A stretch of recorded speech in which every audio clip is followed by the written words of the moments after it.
बिस्मिल्लाहिर्रहमानिर्रहीम। अस्सलाम वालेकुम दोस्तों, कैसे हैं आप सब। मैं हूं तनवीर प्रिंस, आप देख रहे हैं विलेज कुकिंग फूड स्टाइल। तो दोस्तों आज मैं लाया हूं मटर सेव करने का तरीका।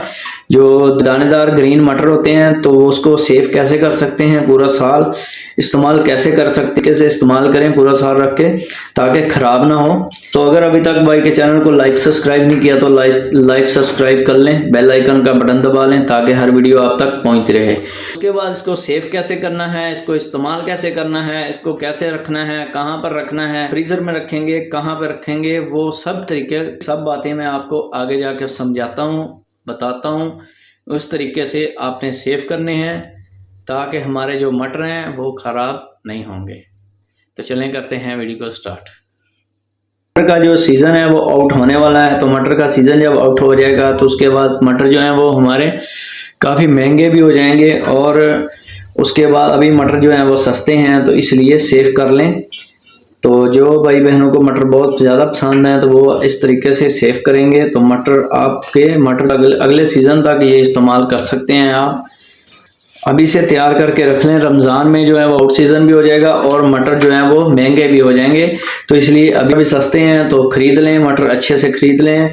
तो जिस तरीके से भाई ने आपको सेव करने का तरीका बताया उस तरीके से इन मटरों को जो है हम सेव कर लेंगे। उस तरीके से इंशाल्लाह आप सेव करेंगे तो मटर ख़राब नहीं होंगे, तो इंशाल्लाह आपको खुद ही पता चल जाएगा। तो भाई के कहने पर एक बार मटर इस तरीके से सेव करें। तो दोस्तों सबसे पहले मेरे पास है 2 केजी मटर के दाने, तो जो मैंने वो निकाल के रख लिए थे ताकि वीडियो ज़्यादा लंबी ना हो। मटर के जो ख़राब दाने हैं वो निकाल देंगे, इसको रख देते हैं साइड पर। तब तक के लिए लेते हैं एक लेंगे प्यारी सी देश की, उसके अंदर लेंगे पानी फुल भर के, फ्लेम को कर लेंगे ऑन। बिस्मिल्लाहिर्रहमानिर्रहीम।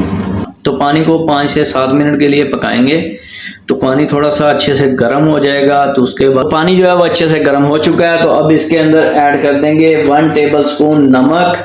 तो नमक किस लिए ऐड करना है, नमक जो है वो मटरों को खराब होने से बचाएगा, इसलिए ऐड करेंगे 1 टेबल स्पून नमक जाएगा। बिस्मिल्लाह। तो उसके बाद इसमें ऐड करेंगे चीनी 1 टेबल स्पून भर के। तो चीनी किस लिए ऐड करनी है, इसका जो रंग वगैरह ख़राब नहीं होता है तो इसलिए हमारे मटरों को सेव करेगा, तो चीनी इसलिए ऐड करेंगे। बिस्मिल्लाहिर्रहमानिर्रहीम। तो इसको अच्छे से मिक्स कर लेंगे, चीनी और नमक जो है वो पानी के अंदर अच्छे से मिक्स हो जाए। और चीनी जो है वो अच्छे से मिक्स हो चुकी है, तो अब इस मौके पर ऐड कर देंगे, फ्लेम को कर देंगे ऑफ। तो मटर के दाने जो हैं वो अब इसके अंदर ऐड कर देंगे। बिस्मिल्लाहिर्रहमानिर्रहीम। तो देखें इस तरीके से मटर के दाने जो है नीचे जाएंगे, तो उसके बाद कुछ सेकंड में ही में ऊपर आना शुरू हो जाएंगे। मटर के दाने जो है वो देखें ऊपर आना शुरू हो चुके हैं, तो अब इसको निकाल लेते हैं। बिस्मिल्लाहिर्रहमानिर्रहीम।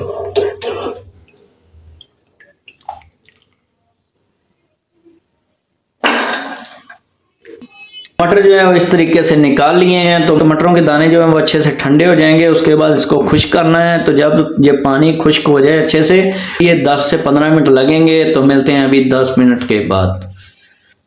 तो मटर जो है वो ठंडे हो चुके हैं, तो इसके अंदर थोड़ा सा ऑयल ऐड करेंगे। बिस्मिल्लाहिर्रहमानिर्रहीम। उसके बाद इसको अच्छे से मिक्स कर लेंगे। ऑयल इसलिए ऐड किया है ताकि मटर जो है वो हमारे जुड़े ना। कोई भी शापर थैलियाँ जो हैं वो मिल जाती हैं बाज़ार से, वो ले आएँ, उसमें सेव कर लें। अगर वो नहीं है तो कोई घरेलू जो घर में शापर आम होते हैं तो उसमें भी सेव कर सकते हैं। इस तरीके से ऐसे शापर ले लें या कोई बाज़ार से भी ले सकते हैं थैलियाँ वगैरह। तो मैं तो इसके अंदर सेव करूँगा। बिस्मिल्लाहिर्रहमानिर्रहीम। तो इस तरीके से शापर के अंदर डाल लेंगे। तो इसके 2 थैलियाँ बना ले, 3 थैलियाँ बना ले, जितनी आपका दिल करे उतनी थैलियाँ बना ले। तो इस तरीके से इसको बंद कर लेंगे और अब इसको इस तरीके से फ्रीजर में सेव कर लेंगे। तो इस तरीके से ये 2 से 3 थैलियाँ जो है भर के रख लेंगे, आप जितनी चाहें। जो मैंने जो मटर सेविंग का तरीका बताया, मैंने 2 किलो मटर का बताया। तो अगर आप ज़्यादा सेव करना चाहते हैं तो उसी तरीके से ज़्यादा भी सेव कर सकते हैं। मटीरियल जो है वो उसी के हिसाब से ज़्यादा ऐड होगा। तब तक के लिए भाई को दीजिए इजाज़त, अब मिलते हैं अगली नेक्स्ट वीडियो में। तो तब तक के लिए अपना ख्याल रखिए। ओके, अल्लाह हाफिज़।